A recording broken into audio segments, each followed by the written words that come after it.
What if the biggest obstacle to financial freedom isn't your income, but the way you've been taught to think about money?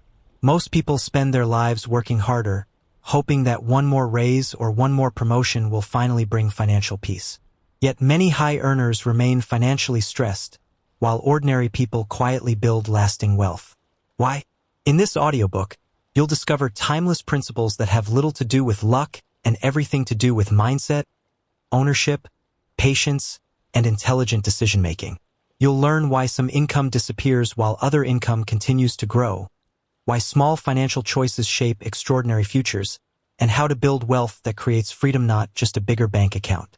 This isn't a book about getting rich quickly. It's about becoming financially intelligent for life. So, if you're ready to stop chasing money and start understanding how wealth is truly built, settle in. Because the ideas you're about to hear could permanently change the way you think about money, investing, opportunity, and your future. Let's begin. Chapter 1. The Cage You Cannot See. There is a question that rarely appears in financial books, investment reports, or retirement calculators. If two people earn similar incomes, work equally hard, and possess comparable abilities, why does one gradually move toward financial freedom while the other remains trapped in a cycle that never seems to end? At first, the difference is almost impossible to notice. Both wake early, work long hours, pay their bills, and hope that the next raise will finally bring peace of mind. Both dream of a future with fewer financial worries. Years pass. One day, one of them works because they choose to, the other works because they have to. The difference was never a single dramatic decision. It was built quietly through hundreds of small choices that slowly shape two very different futures. This book is about discovering those choices. Not because wealth itself is the ultimate goal, because freedom is. The freedom to spend time with your family without worrying about lost income. The freedom to pursue meaningful work instead of necessary work. The freedom to face unexpected challenges without fear becoming your first response. Money matters because it expands your choices. It is a tool, not the destination. Most of us grow up believing in a familiar equation. Study hard, work hard, earn more. Everything else will eventually fall into place. There is truth in that advice. Hard work is valuable, but hidden beneath it is a question few people ever ask. What happens when every dollar you earn depends entirely on your presence? Imagine a village beside a wide river. Every morning, a man fills 2 buckets with water and delivers them from house to house. The villagers admire his dedication because he never misses a day. Rain, snow, or exhaustion, it makes no difference. If the village needs water, he carries it. His work is honest. His income is dependable. Until one day he becomes injured. The river still flows. The villagers still need water. But his income disappears the moment he can no longer carry the buckets. Not because he lacked discipline, because the system he depended on required his constant presence. Now imagine another villager. Instead of carrying water every day, she spends months studying the river. She designs simple channels that can guide the water downhill on its own. The work is slow. Progress is frustrating. Neighbors question why she spends so much time building something that earns almost nothing. Storms destroy sections she has already completed. More than once, she wonders whether the effort is worth it. But gradually the channels begin to work. One home receives water, then another. Eventually, the entire village does. She still maintains the system, but her livelihood no longer depends on carrying every bucket herself. The river never changed. Only the way it reached people. Most people spend their lives carrying buckets. Few spend enough time building channels. That story is really about money. Many believe wealth belongs to those who simply work the hardest. Hard work is essential, but it has one unavoidable limitation. There are only 24 hours in a day. Your time will always be finite. The real question is not how hard you work. It is what your work is creating. Does today's effort disappear the moment the day ends? Or is it quietly building something that continues creating value tomorrow? That single distinction separates income from wealth.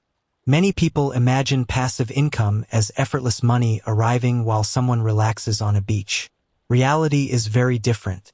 Almost every meaningful source of passive income begins with active effort. A rental property requires planning before it generates rent. A book demands months of writing before earning royalties. A business often needs years of patient refinement before it can operate without constant supervision. An investment portfolio begins with disciplined saving long before compounding becomes visible. The invisible work always comes first. Nature follows the same pattern. A great tree spends years growing roots before offering shade. A bridge depends on foundations no traveler ever sees. The strongest financial lives are built the same way. People admire the finished structure. Few notice the years spent laying the foundation. This is why patience has become one of the rarest financial advantages. Our minds naturally prefer immediate rewards. Spending feels easier than investing. Consuming feels more satisfying than building. That isn't because people are careless. It's because human nature favors the present. Yet lasting wealth often rewards the opposite instinct. The ability to delay gratification, to invest before results appear, to believe in invisible progress. Building passive income is therefore less about finding the perfect investment than developing the right mindset. Consider Ethan. He was an accomplished engineer with a comfortable salary and a career many people admired.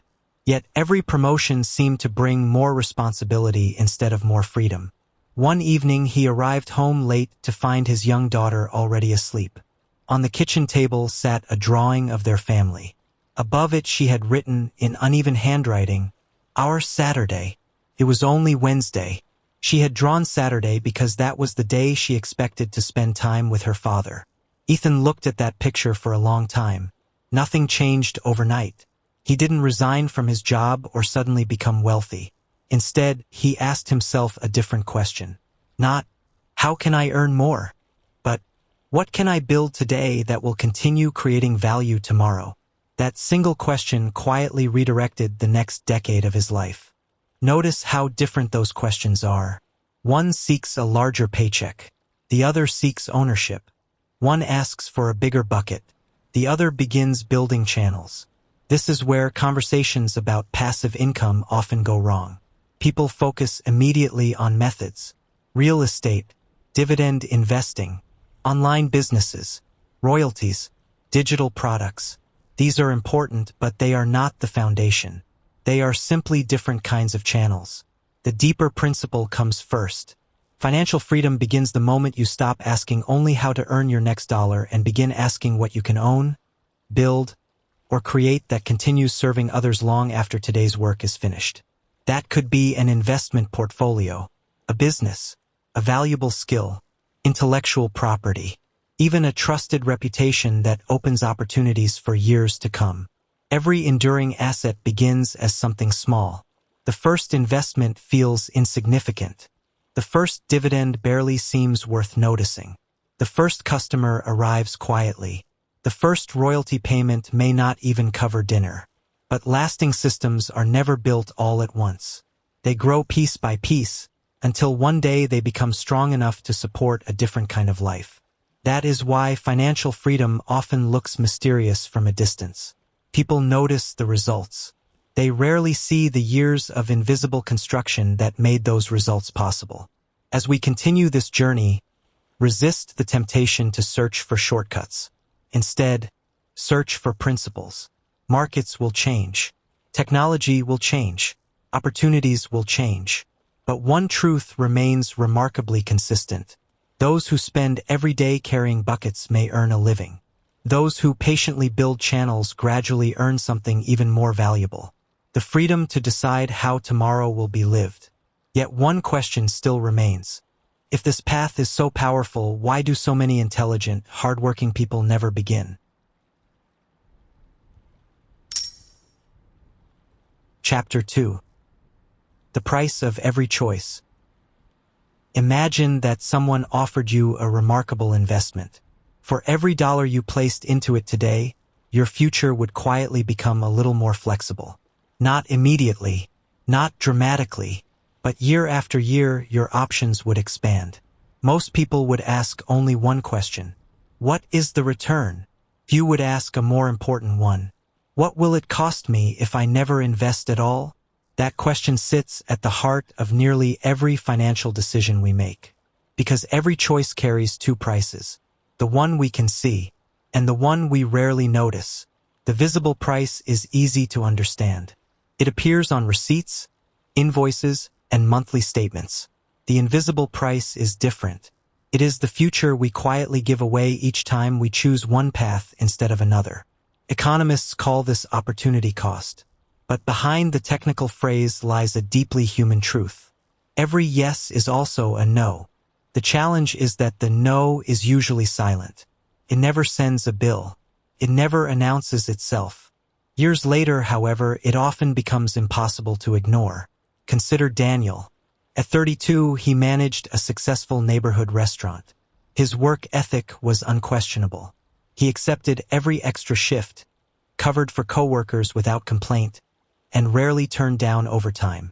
His paycheck reflected that commitment. So did his exhaustion. Whenever he received a bonus, it disappeared almost as quickly as it arrived. A newer phone, weekend trips, monthly subscriptions that seemed harmless on their own. None of these purchases were reckless. Each one felt reasonable. That was precisely the problem. One evening, after closing the restaurant, Daniel sat with Elena, the owner.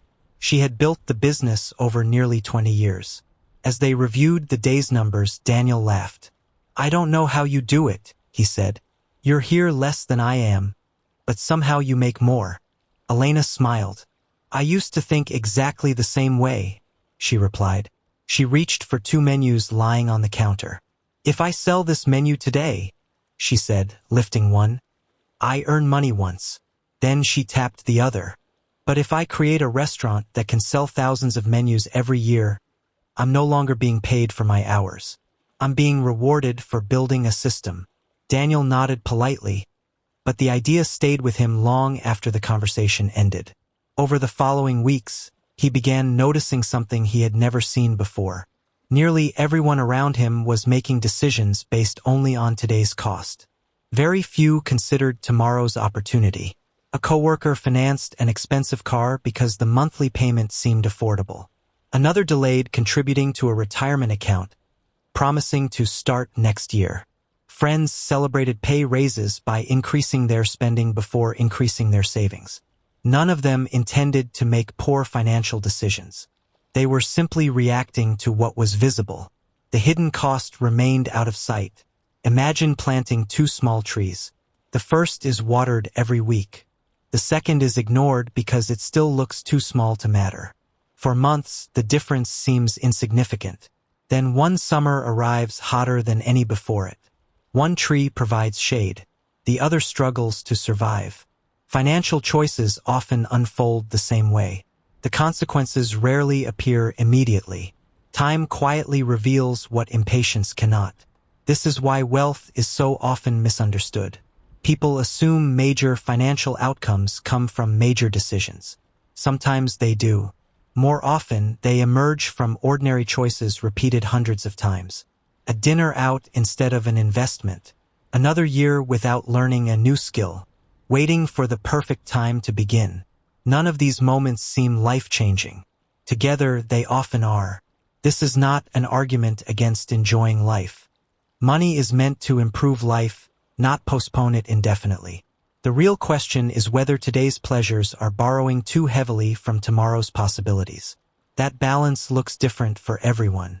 But the principle remains universal. Every dollar has more than one possible future.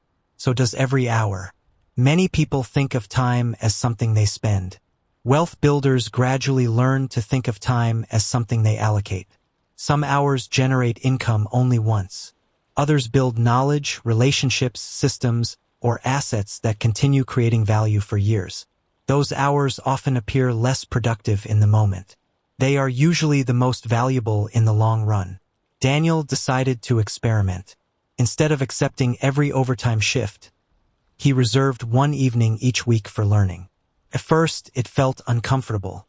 He wondered whether he was giving up guaranteed income for uncertain possibilities. But slowly, those evenings became an investment rather than a sacrifice. He studied business operations, marketing, basic accounting, customer psychology.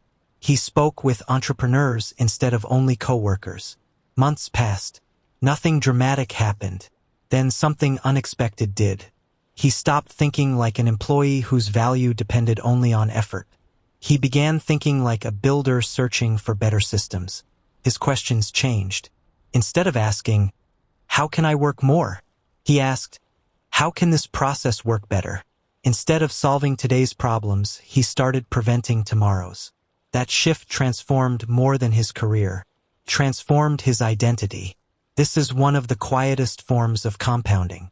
Knowledge compounds, judgment compounds, better decisions compound. Each improvement makes the next one easier to recognize. Eventually, opportunities that once seemed invisible become obvious. Not because the world changed, because the observer did.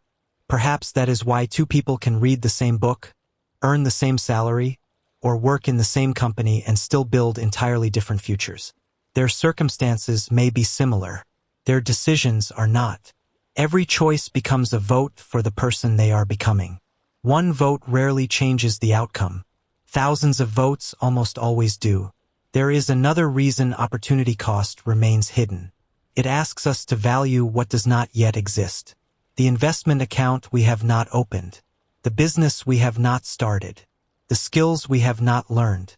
The freedom we have not yet experienced. Human imagination struggles to compete with immediate gratification. Yet nearly every enduring achievement begins as something invisible. A blueprint before a building. A melody before a concert. A sketch before a masterpiece. Financial freedom follows the same pattern. Long before it becomes visible in a bank account, it first appears in the quality of our decisions. As Daniel looked back a few years later, he realized the most valuable investment he had made was not a stock or a property. It was learning to recognize the hidden price attached to every choice. From that moment forward, every decision became a little different. Not because he sought perfection, because he finally understood that every dollar, every hour, and every habit was quietly shaping a future version of his life. And once you begin seeing those invisible futures, it becomes almost impossible to make decisions the same way again. Yet another question soon emerges. If our choices matter so much, why do some small decisions seem to create extraordinary results while others disappear without consequence? The answer begins with a force that is almost invisible while it is working, but impossible to ignore once enough time has passed. Chapter 3. The Quiet Force. There is a force that shapes nearly every financial success story. Cannot be seen. It rarely attracts attention. Most people underestimate it for years, only to spend the rest of their lives wishing they had understood it sooner. It does not reward impatience. It does not respond to excitement, and it never hurries. Yet almost every lasting fortune, enduring business, trusted reputation, and meaningful career has been shaped by this same invisible force. Compounding. Most people encounter the word through investing. A retirement account grows. Dividends are reinvested. Interest begins earning interest. These are powerful examples, but they reveal only a small part of the story. Compounding is not merely an investing principle. It is one of life's deepest laws. Everything that is repeated has the potential to compound. Habits compound. Knowledge compounds. Trust compounds. Skills compound. Relationships compound. Even small decisions, repeated consistently, can quietly reshape an entire future. The challenge is that compounding is almost invisible while it is happening. Imagine standing at the base of a mountain at sunrise. A single step upward changes almost nothing. You look back. The view is nearly identical. Take another step. Still nothing remarkable. After 100 steps, the landscape seems much the same. It would be easy to conclude that climbing is pointless. Yet hours later, without noticing the exact moment it happened, the entire valley stretches beneath you. Progress that once seemed invisible has become undeniable. Financial growth often follows the same rhythm. Small improvements rarely feel important today. Given enough time, they become impossible to ignore. Sophia understood this lesson only after making one of the most frustrating discoveries of her career. She had spent nearly a decade working as a graphic designer for a successful marketing agency. She earned a respectable salary. Clients appreciated her work. Every performance review praised her dedication. Yet something felt strangely repetitive. Every January, she promised herself that this would be the year her financial life finally moved forward. Every December, she found herself in almost the same place. She wasn't irresponsible. She paid her bills. She avoided unnecessary debt. She saved when she could. Still, lasting progress seemed frustratingly slow. One afternoon, while organizing old project files, she opened a folder from 7 years earlier. The designs looked surprisingly ordinary. She smiled. At the time, she had considered them some of her best work. Now she could immediately see countless ways to improve them. For a moment, she wondered what had changed. The answer wasn't a single course, or one talented mentor, or one extraordinary breakthrough. She had simply improved a little each week. Thousands of tiny refinements had quietly transformed her abilities. None of them felt significant on their own. Together, they created an entirely different professional. That evening, another thought arrived. If skills could compound, what else could? The question stayed with her. She began approaching her finances the same way she had unknowingly approached her craft. Instead of chasing dramatic improvements, she searched for small advantages she could repeat consistently. She increased her automatic investments by an amount small enough that she barely noticed. She dedicated 30 minutes each evening to learning about businesses, investing, and decision-making. She built relationships with people whose thinking challenged her own. She created a modest digital design resource that generated occasional sales. None of these actions transformed her life immediately. In fact, for months, almost nothing appeared different. This is the stage where many people quit. The early phase of compounding is remarkably quiet. The effort feels real. The results feel absent. It is like planting seeds beneath the soil. Every day appears unchanged. Without patience, it is easy to mistake invisible growth for no growth at all. Nature offers this lesson everywhere. A bamboo plant may spend years developing an underground root system before suddenly rising with astonishing speed. To someone who only notices the visible growth, the change seems miraculous. In reality, the preparation had been unfolding all along. Financial success often creates the same illusion. People notice the thriving business. They rarely notice the decade of disciplined decisions that came first. They admire the investment portfolio. They overlook the years of consistent contributions that built it. They celebrate the entrepreneur. They forget the countless evenings spent learning, experimenting, and failing before success ever appeared. Compounding hides its greatest work beneath the surface. Perhaps this explains why shortcuts remain so tempting. Our minds naturally seek immediate rewards. We want visible progress, rapid change, proof that today's effort mattered. Compounding asks us to trust a future we cannot yet see. That feels uncomfortable. But comfort has never been the purpose. Transformation has. Sophia experienced her first real breakthrough almost 3 years after changing her habits. It did not arrive through a lucky investment, or a viral product, or an unexpected promotion. Instead, dozens of small improvements began reinforcing one another. Her growing expertise attracted better clients. Those clients expanded her network. Her reputation created new opportunities. The income from her digital products helped increase her investments. Her investments generated additional income that funded even more learning. Each part strengthened the others. It resembled a series of rivers flowing into one another until they formed something much larger. This is how real compounding usually works, not through one extraordinary event, but through interconnected systems that gradually accelerate each other. There is another side to this principle. Negative choices compound as well. Ignoring your health for a few weeks may seem harmless. Postponing learning for another year rarely feels urgent. Spending slightly more than you earn this month appears manageable. One poor decision seldom changes a life. Repeated often enough, it quietly changes everything. Compounding is neutral. It simply magnifies whatever direction we repeatedly choose. That realization changes how we see ordinary days. Every day becomes less about dramatic victories, more about small decisions. Reading a few pages, saving a little more, learning one useful idea, strengthening one valuable relationship, improving one system.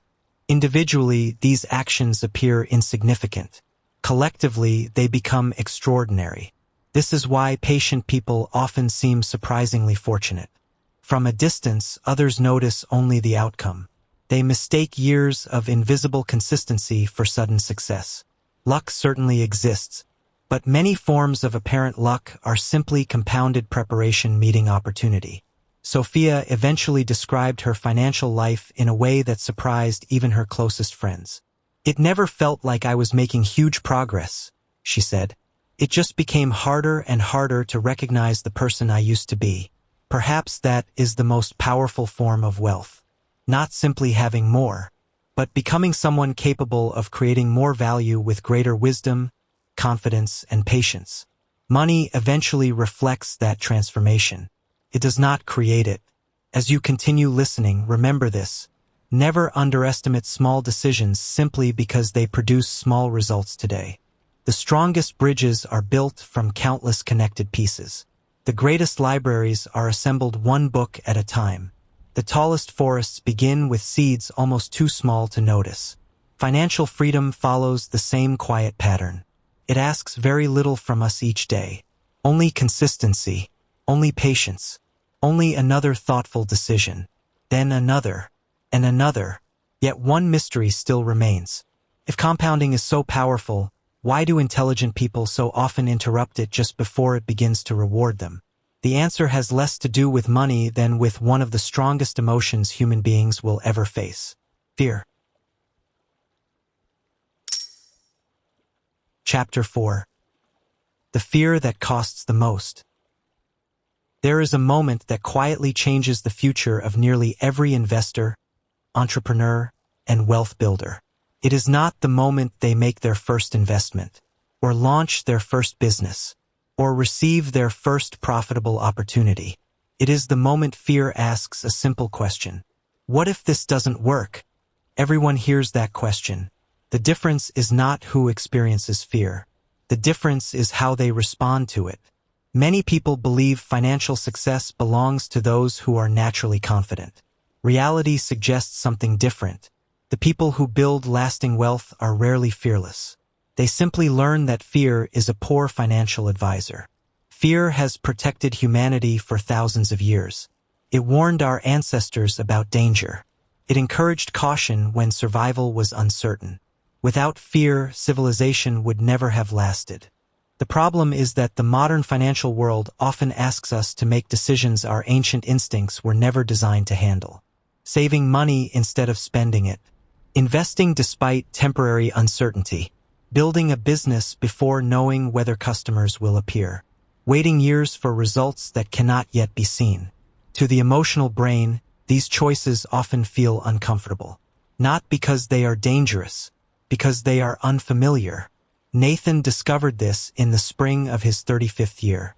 He had worked as a software developer for more than a decade, earning a reliable income and living what many would describe as a successful life. Yet every time he considered investing more aggressively or starting the software business he had imagined for years, the same thoughts appeared. What if I lose money? What if I fail? What if now isn't the right time? Those questions sounded responsible. In reality, they kept him standing perfectly still. One afternoon, Nathan visited his grandfather, a retired carpenter whose workshop still smelled of fresh cedar and polished oak. The old man was repairing a rocking chair that had belonged to Nathan's grandmother. As he worked, Nathan admitted his frustration. "I keep waiting until I feel certain." His grandfather smiled without looking up. "When I built houses," he said, "I never waited for certainty." Nathan frowned. "You didn't. I waited until I understood the risks well enough to move forward. He placed another piece of wood into position. If I waited for certainty, no family would ever have had a home. The sentence lingered in Nathan's mind long after he left. He realized he had confused certainty with safety. The two are not the same. No investment is certain. No business is guaranteed. No career remains permanently secure. Even doing nothing carries risk.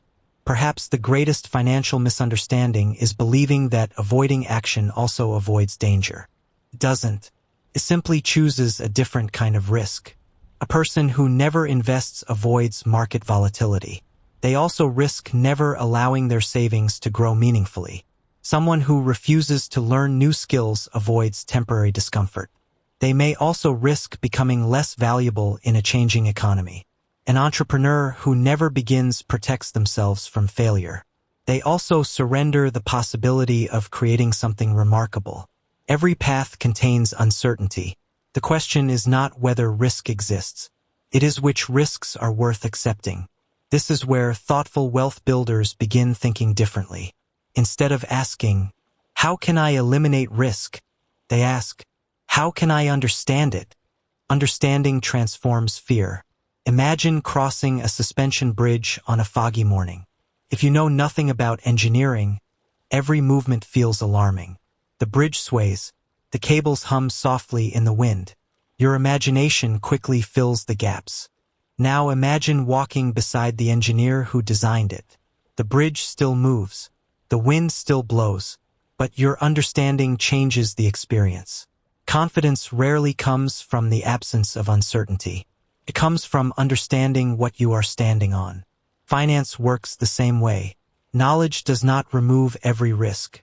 It helps separate imagined dangers from real ones.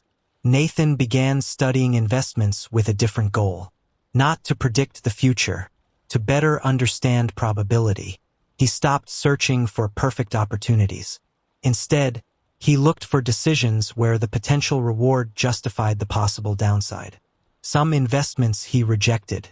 Others he pursued cautiously. The difference was no longer emotion. It was thoughtful judgment. Around the same time, he finally began developing the software product he had postponed for years. Rather than leaving his job immediately, he treated the business as an experiment. He worked on it during evenings and weekends. He tested small ideas before committing larger resources. Some features failed completely.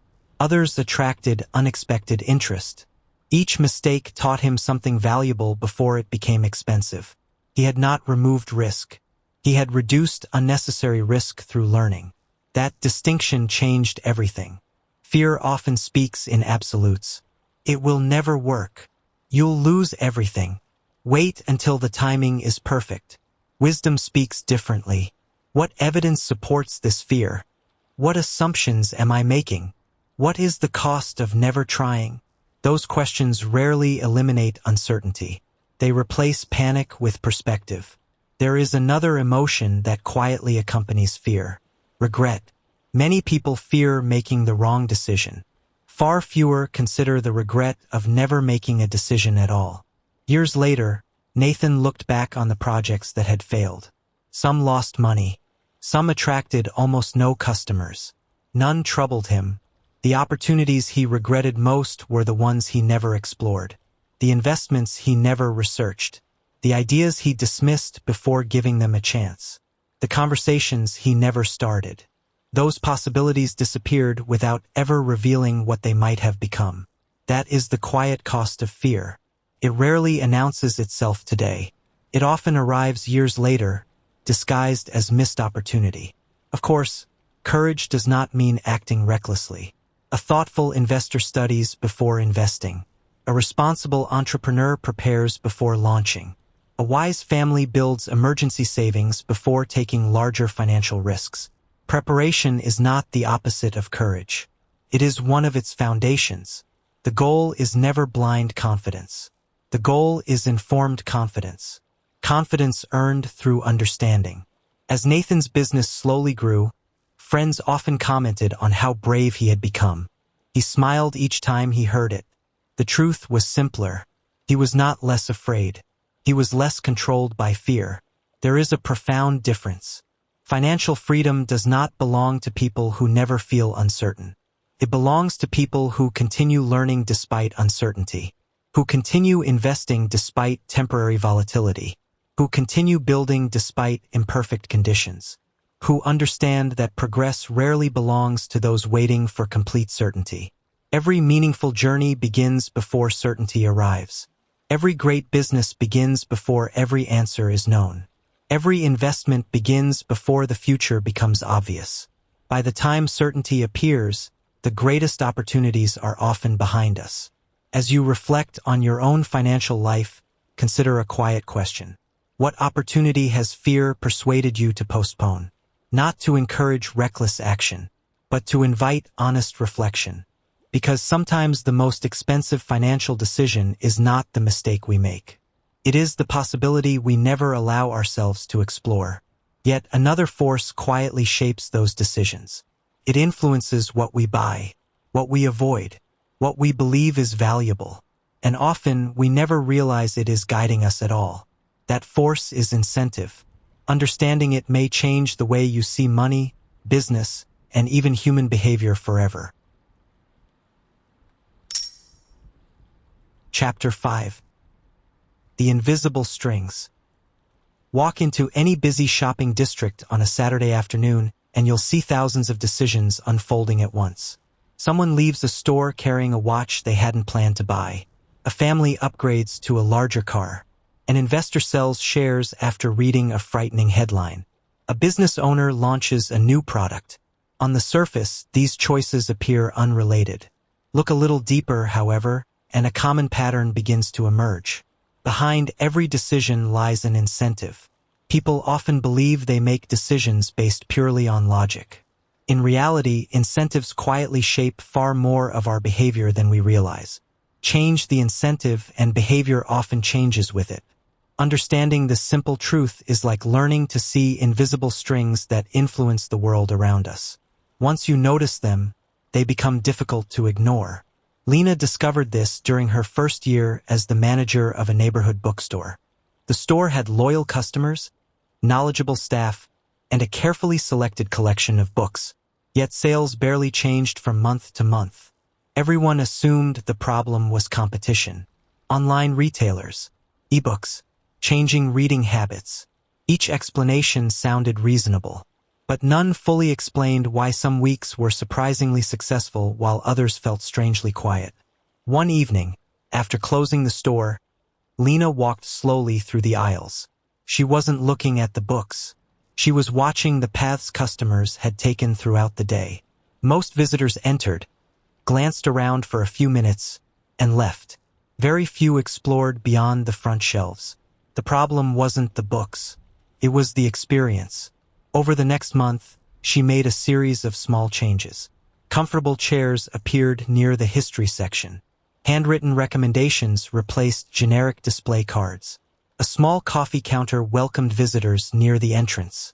Nothing revolutionary, nothing expensive, but something remarkable happened. Customers stayed longer. Longer visits led to more conversations. Conversations led to more discoveries. And those discoveries naturally increased sales. Lena hadn't persuaded anyone to buy. She had simply changed the incentives. The bookstore became a place people wanted to spend time in, not merely a place to purchase books. That experience stayed with her. Soon she began noticing incentives everywhere. Why do restaurants place desserts where every customer walks past them? Why do streaming services automatically play the next episode? Why do supermarkets display everyday essentials near the back of the store? Because businesses understand something fundamental. Behavior follows incentives. The most successful companies rarely depend on convincing people repeatedly. Instead, they design environments that make desired actions feel natural. Financially successful individuals often think the same way. Rather than relying on endless self-discipline, they create systems that encourage good decisions. Automatic investing, automatic savings, separate emergency accounts, monthly reviews. They remove unnecessary friction from helpful habits and add friction to harmful ones. The The principle extends far beyond personal finance. A company rewards employees for sales alone. Soon, sales increase. But customer satisfaction begins falling because employees have little reason to prioritize long-term relationships. Another company rewards customer retention instead. The conversations change. The priorities change. The business changes. The incentive shaped the outcome. This explains why understanding motivation is often more valuable than judging behavior. When someone repeatedly makes surprising financial decisions, ask a different question. What incentive might they be responding to? The answer often reveals more than the behavior itself. Marcus learned this lesson after launching a small landscaping business. In the beginning, he measured success by the number of new clients he signed each month. His team followed that goal enthusiastically. Within a year, the business had doubled in size. It also developed a problem. Complaints increased. Projects ran behind schedule. Employees felt overwhelmed. Marcus couldn't understand why growth had created so much frustration. Then his accountant asked a question that changed everything. What exactly are you rewarding? Marcus realized every conversation inside the company revolved around acquiring new customers. Almost no attention was given to serving existing ones. His business wasn't broken. It was behaving exactly as its incentives encouraged. He redesigned the system. Bonuses were tied not only to new clients but also to customer satisfaction, repeat business, and team collaboration. Growth slowed slightly. Profitability increased. Stress declined. The business became stronger because the invisible rules had changed. Money itself works through incentives. Every dollar you spend sends a signal. Every investment supports a business. Every purchase rewards one kind of behavior while quietly discouraging another. Even our personal habits respond to invisible rewards. A person who receives immediate satisfaction from shopping may struggle to invest for a future they cannot yet see. Someone who celebrates progress instead of perfection often finds it easier to remain consistent. This is why designing your environment matters. Imagine placing fresh fruit in the center of your kitchen table while hiding unhealthy snacks in a difficult-to-reach cabinet. Nothing about your willpower has changed. Yet your daily choices probably will. Finance follows the same principle. If investing requires 10 complicated steps, you'll postpone it. If it happens automatically every month, consistency becomes far more likely. The environment shapes the behavior. Perhaps the most important incentive of all is the one we create inside our own minds. What do you reward yourself for? Do you feel successful after buying something expensive? Or after increasing your investments? Do you admire visible consumption or quiet ownership? The answers gradually influence every financial decision you make. The wealthiest person in a room is not always the one with the most impressive lifestyle. Often, it is the one whose incentives point toward the future rather than the present. That perspective changes everything. Instead of asking, "How can I force myself to make better decisions?" ask, "How can I make better decisions easier?" The first question depends on motivation. The second depends on design. And design almost always wins. Years after transforming the bookstore, Lena reflected on the lesson that had influenced every part of her life. "I used to believe people changed because they wanted to," she said. "Now I think they change because the path becomes easier to follow." Financial freedom is built much the same way. Not through perfect discipline, but through thoughtful systems that quietly encourage wise decisions day after day.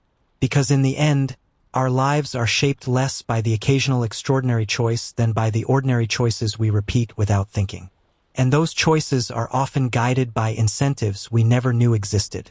Yet one question remains. If our habits, decisions, and financial future are shaped by invisible systems, how do we begin designing a system that continues creating wealth even when we're no longer thinking about it? That answer begins with understanding the remarkable power of ownership.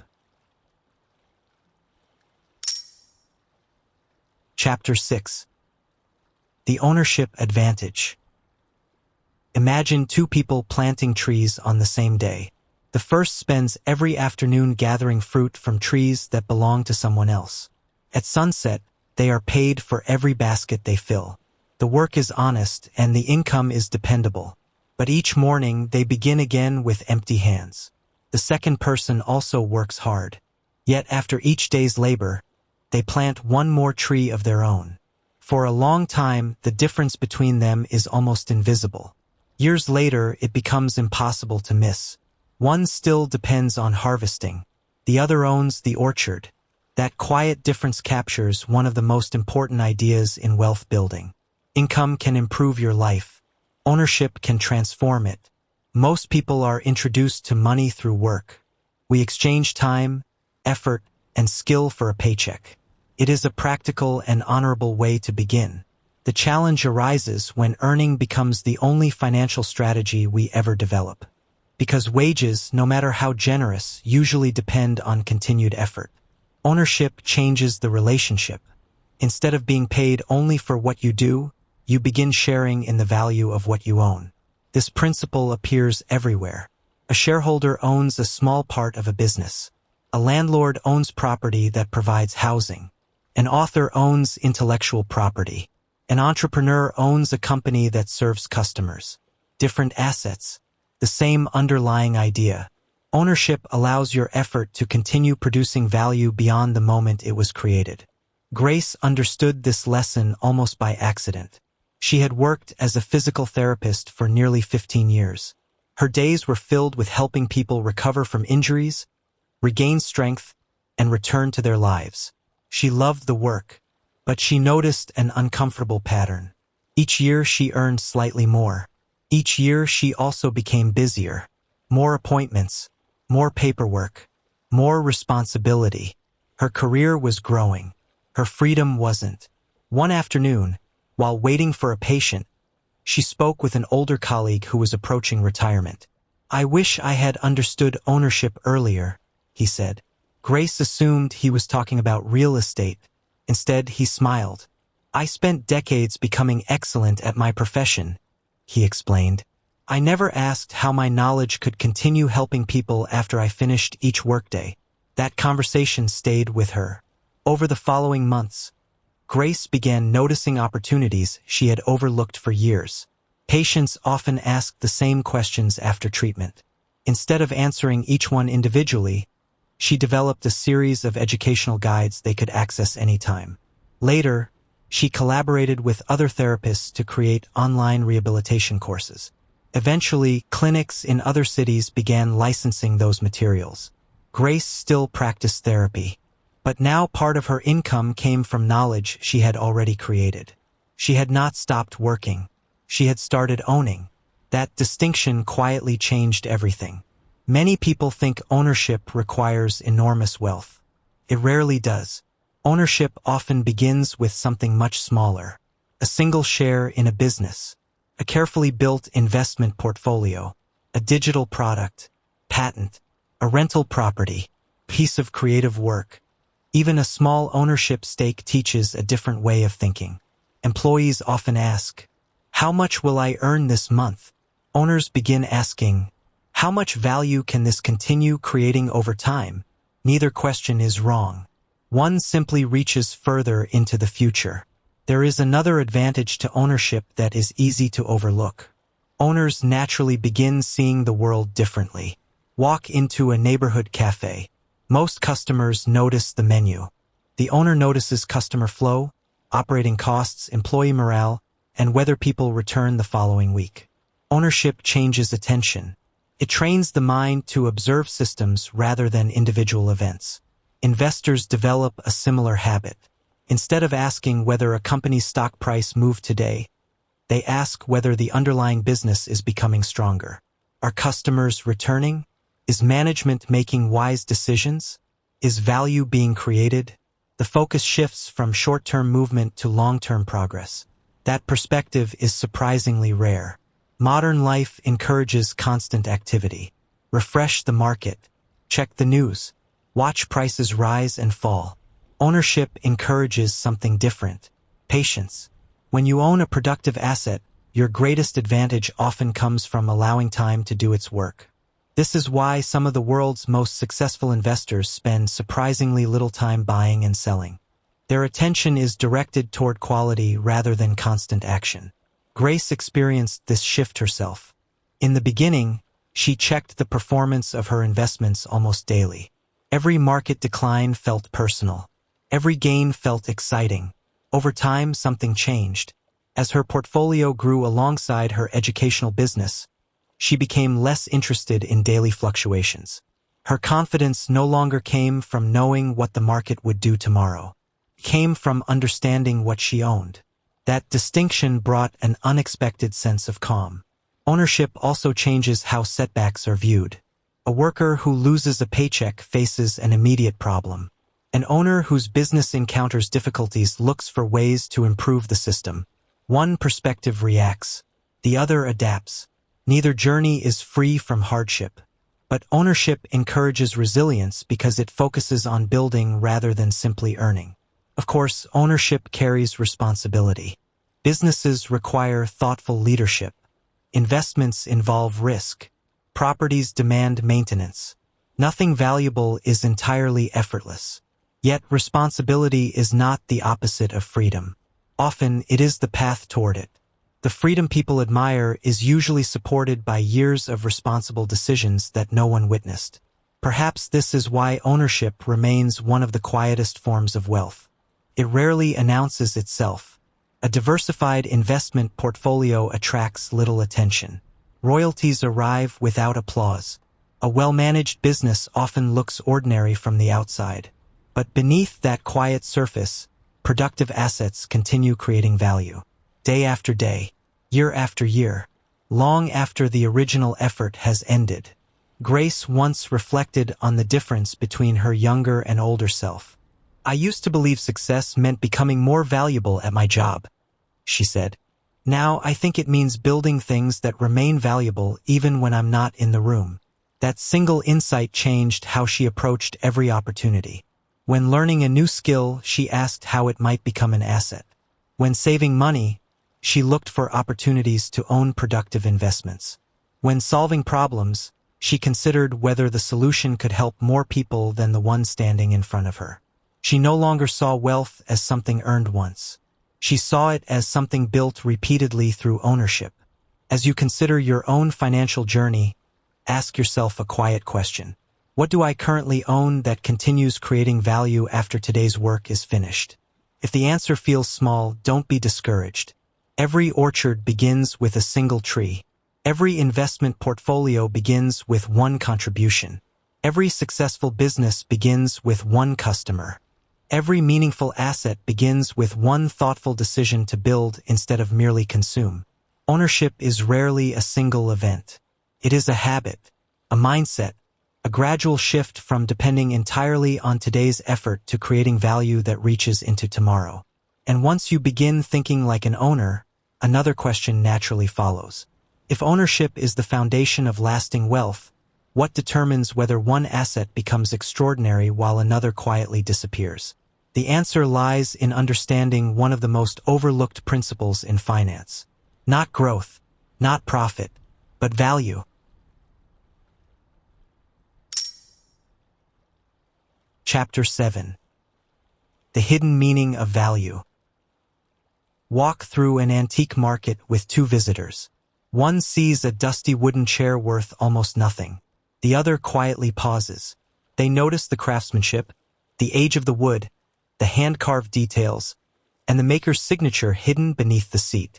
Both people looked at the same chair. Only one recognized its value. Money works in much the same way. Most people spend their financial lives reacting to prices. Wealth builders learn to search for value. At first, the difference seems small. Over a lifetime, it changes everything. Price is what you pay. Value is what you receive. The two are connected, but they are rarely identical.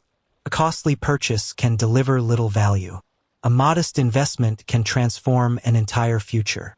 Learning to tell the difference is one of the quiet advantages shared by thoughtful investors, successful entrepreneurs, and wise decision-makers. Oliver discovered this lesson while running a small bicycle repair shop. For years, he believed his business competed primarily on price. Whenever a new repair shop opened nearby and lowered its rates, he felt pressured to do the same. Customers came and went. Profits remained thin. Every month felt like another race to stay ahead. One afternoon, an elderly customer arrived with a bicycle that had belonged to her late husband. The frame was scratched. The gears barely worked.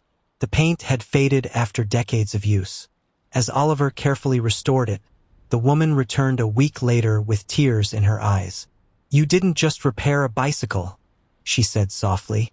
"You gave me back a memory." That sentence stayed with him. He realized his customers were rarely paying only for repaired bicycles. Parents wanted safe rides for their children.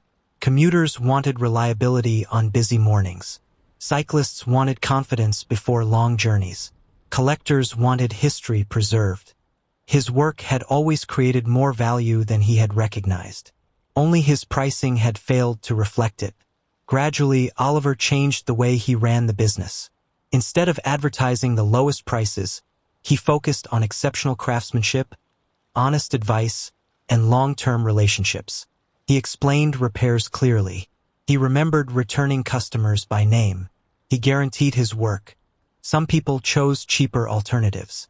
Many others stayed. Not because he was inexpensive, because he was valuable. The business became stronger without becoming larger. That distinction matters. Growth alone is not the goal. Creating value is. This principle reaches far beyond business. A company succeeds only when it solves meaningful problems. An investment becomes valuable because it represents businesses that create products, services, or experiences people willingly pay for. Even careers follow the same pattern. People are rarely rewarded simply for being busy. They are rewarded for creating value that others recognize.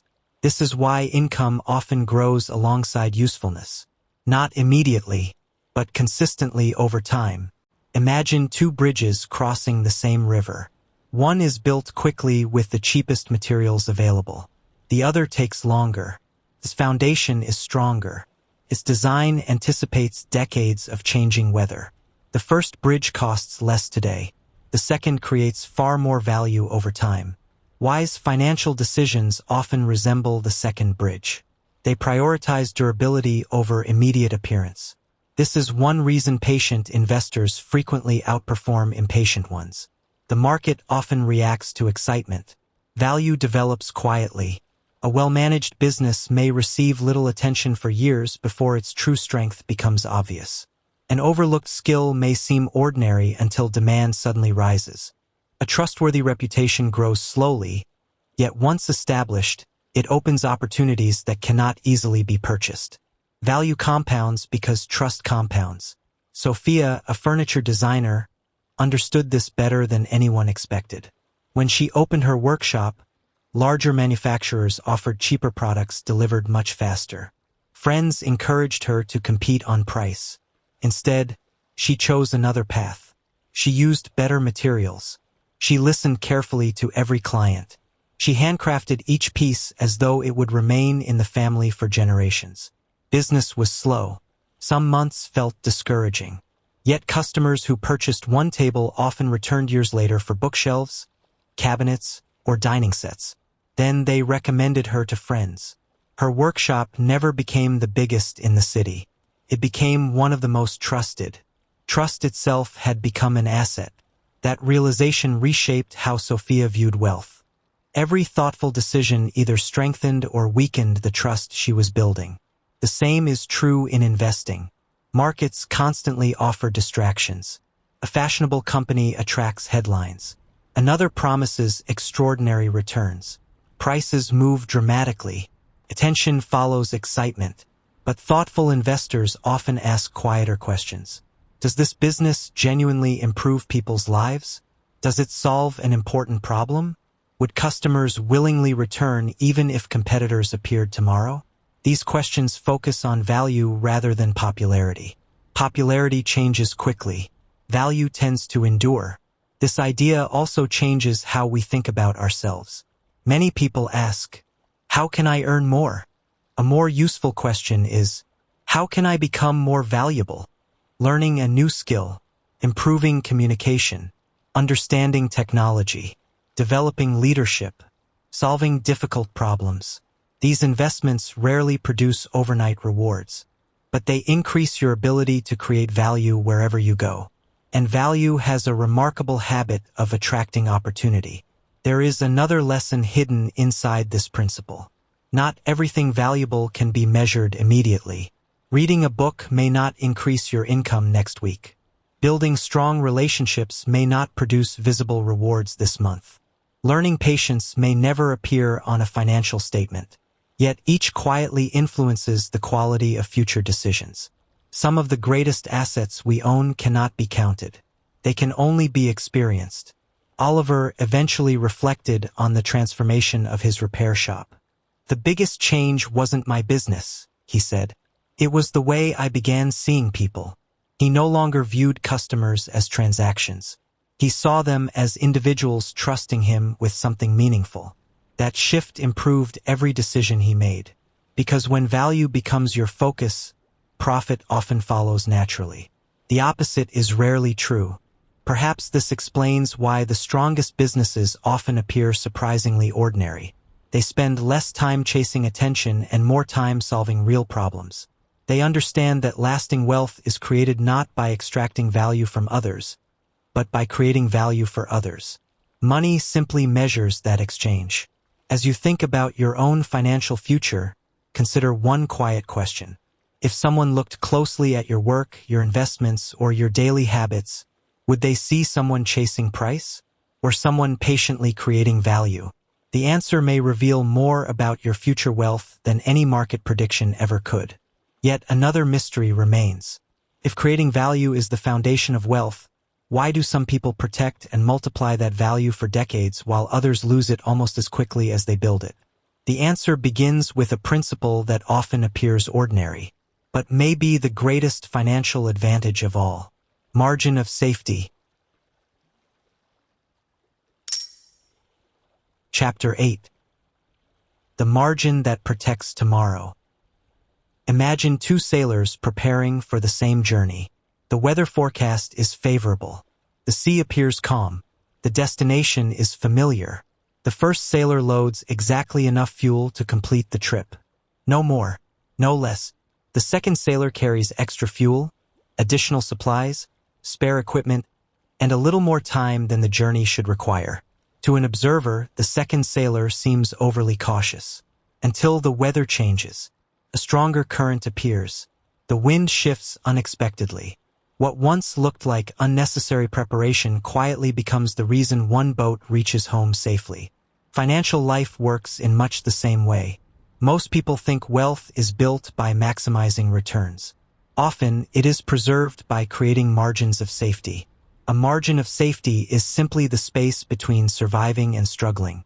It is the savings account that turns an emergency into an inconvenience. The insurance policy you hope never to use.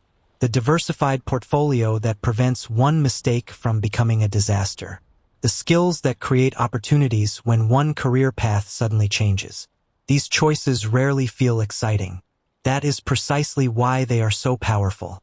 Preparation is easy to overlook because its greatest success is making problems appear smaller than they could have been.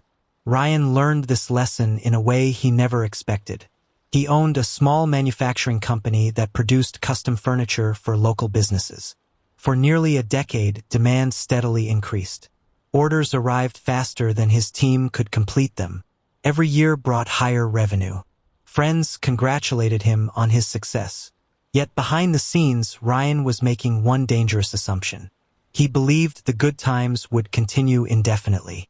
Confident that growth would never slow, he invested nearly every available dollar into expansion. Larger facilities, new machinery, additional staff. Every decision looked sensible while demand continued rising. Then the economy slowed. Several major clients delayed projects. Orders fell sharply. Within months, the business that had seemed unstoppable faced severe financial pressure. The equipment still needed payments. Employees still expected salaries. Expenses remained. Revenue did not. Ryan survived only because, years earlier, his father had insisted on keeping a cash reserve despite Ryan's objections. "I know it feels unnecessary," his father had said. But stability is built during good seasons, not difficult ones. At the time, Ryan thought the unused cash represented missed opportunity.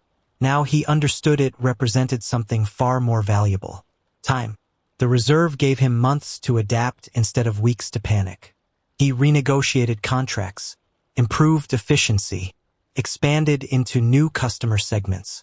The company recovered, not because it avoided difficulty, because it had room to respond. That experience permanently changed the way Ryan thought about wealth. He stopped asking, "How much can I earn?" and began asking, "How much uncertainty can I survive?" The question sounds less exciting. It may also be far more important. Many financial setbacks do not happen because people make terrible decisions. They happen because ordinary setbacks arrive when no margin exists. A medical expense, a job loss, a market decline, a broken roof, a business slowdown. None of these events are unusual. What determines the outcome is often preparation rather than prediction. This principle extends beyond money. Imagine two professionals working in the same industry. One learns only the skills required for today's job. The other continually develops new abilities, studies changing technology, and builds relationships across different fields. Years later, when their industry changes, the difference becomes obvious. One person faces uncertainty. The other has options. Knowledge can be a margin of safety. So can reputation. So can strong relationships.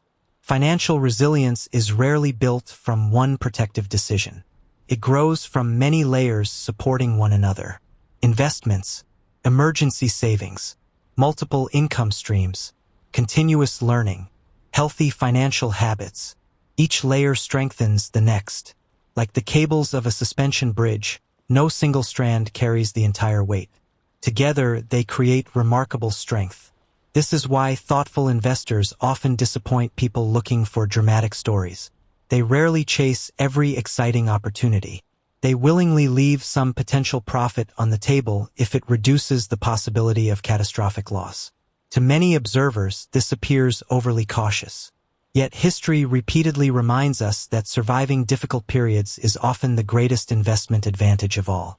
You cannot benefit from future opportunities if one mistake removes you from the journey. Ryan eventually described his business with a metaphor that surprised his employees. "We stopped building a race car," he said. "We started building a ship." They looked puzzled. "A race car is designed for perfect conditions," he explained. "A ship is designed to survive changing weather. Financial lives should resemble ships. Flexible, prepared, able to continue moving forward even when conditions become uncertain." There is another benefit to margins of safety that is easy to miss. They reduce emotional pressure. A person with emergency savings is less likely to make desperate decisions. An investor who has diversified appropriately is less likely to panic during market declines. A business with healthy cash reserves can focus on serving customers instead of merely surviving another month. Preparation creates clarity. Clarity improves decisions. Better decisions strengthen future preparation. The cycle quietly reinforces itself. Perhaps this is why peace of mind has always been one of the most valuable financial assets. It allows thoughtful action when others are driven by fear. As Ryan rebuilt his company, he no longer measured success only by growth. He measured it by resilience. Could the business withstand unexpected challenges? Could it adapt? Could it continue serving customers during difficult seasons? Those questions ultimately made the company stronger than rapid expansion ever had. The same questions are worth asking about our own financial lives. If your income paused for a few months, what would happen? If your industry changed, how prepared would you be? If opportunity appeared tomorrow, would you have the resources to act? These questions are not meant to create anxiety. They are invitations to build quietly before life demands it. Because the strongest financial foundations are usually invisible. No one applauds a fully funded emergency account. Few admire a diversified portfolio. Patient preparation rarely attracts attention, until the day it becomes invaluable. As this journey nears its conclusion, one final question remains. What is the true purpose of building wealth in the first place? Because once we understand that answer, money stops being the destination. It becomes something far more meaningful, a bridge to a life lived with greater freedom, purpose, and peace. Chapter 9. Beyond Wealth. Imagine meeting two people at the end of their careers. The first spent decades earning more each year than the year before. They accumulated impressive possessions, climbed every professional ladder, and reached nearly every financial milestone they had once dreamed about. The second built wealth more quietly. They invested patiently, owned productive assets, lived below their means, protected themselves from unnecessary risk, created systems that continued producing value long after the original work was finished. Both are financially comfortable, yet something feels different. The first asks, "What else should I buy?" The second asks, "How would I like to spend my time?" That difference reveals the true purpose of wealth. Money was never meant to become the destination. Its greatest value lies in expanding our freedom to choose. Throughout this journey, we have explored many ideas: ownership, compounding, opportunity cost, value, incentives, margins of safety. At first glance, they appear to be separate financial concepts. In reality, they are parts of one larger philosophy. Each principle quietly points toward the same destination: greater freedom. Think of wealth as the construction of a lighthouse. Every financial decision becomes another stone placed carefully upon its foundation. Saving creates stability. Investing builds strength. Ownership raises the structure higher. Patience allows it to endure storms. Good judgment keeps its light clear.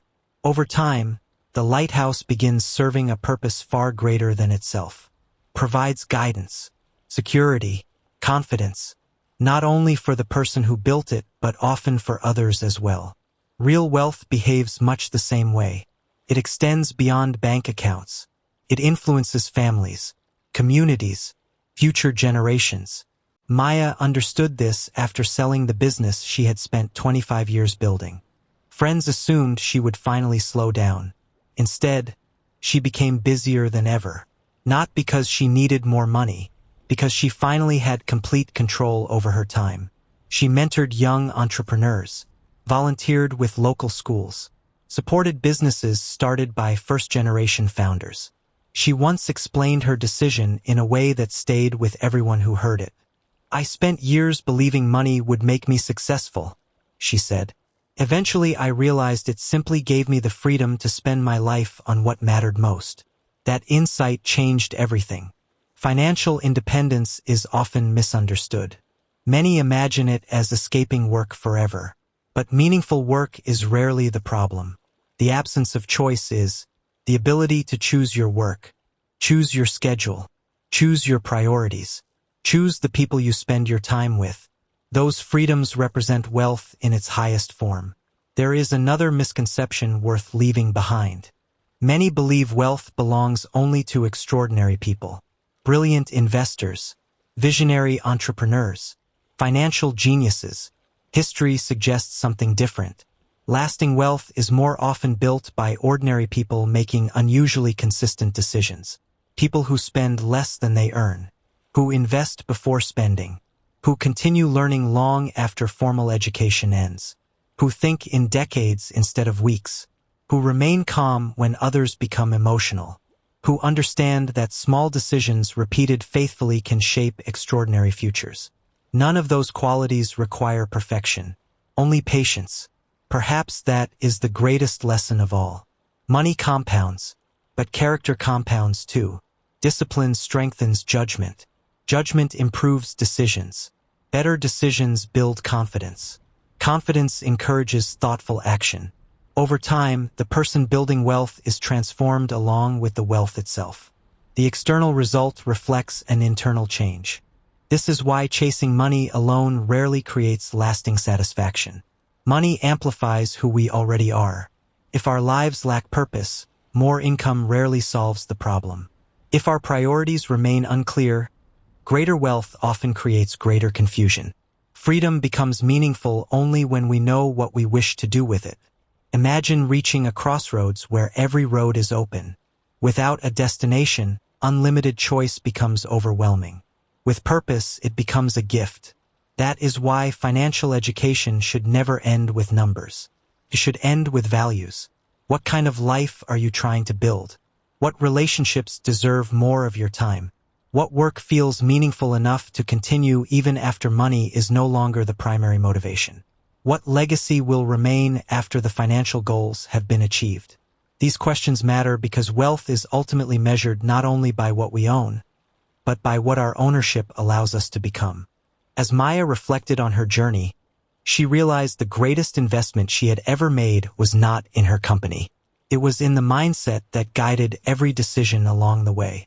She learned to think beyond immediate rewards, to welcome patience instead of resisting it, to see ownership where others saw only income, to recognize value before it became obvious, to prepare quietly while others chased excitement. Those principles shaped every opportunity that followed. They can shape yours as well. Perhaps your journey will include businesses. Perhaps it will include investments, real estate, creative work, or something entirely different. The specific path matters less than the principles beneath it, because methods change. Technology evolves. Markets rise and fall. Human nature remains remarkably consistent. The person who learns to think clearly, act patiently, create value, and invest with discipline will always possess an advantage that no economic cycle can easily erase. One day, years from now, you may look back and struggle to identify the exact moment your financial life changed. Probably won't be the day you earned your largest paycheck, or bought your first investment, or reached a particular milestone. More likely, it will be the day you quietly stopped asking, "How can I make more money?" and began asking, "How can I build a life that continues creating value for myself and for others?" That question changes more than your finances. It changes your future, and perhaps that has been the real destination all along. Not wealth for its own sake, but the freedom to live with greater intention, greater generosity, and greater peace. Because in the end, the greatest return on any investment is not measured in dollars. It is measured in the life those dollars make possible. Conclusion. The future you begin today. When this journey began, we asked a simple question. Why do some hardworking people gradually achieve financial freedom while others remain trapped, despite years of effort?